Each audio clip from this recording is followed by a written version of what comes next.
V4 news the best news. నిజం చెప్పడమే మా లక్ష్యం. పెద్ద ఆంజనేయ స్వామి ఊరేగింపు కార్యక్రమంలో ముఖ్య అతిథులుగా పాల్గొన్న ఎస్ రామచంద్రారెడ్డి దంపతులు.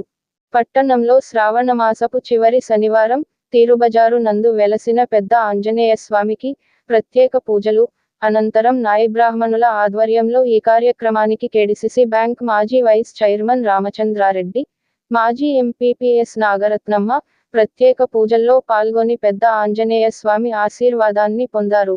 అనంతరం నాయి బ్రాహ్మణ సేవా సంఘం నాయకులు శాలువాలు కప్పి పూలమాల వేసి సన్మానించారు. అనంతరం రథాన్ని లాగి తమ భక్త పారవశాన్ని చాటుకున్నారు.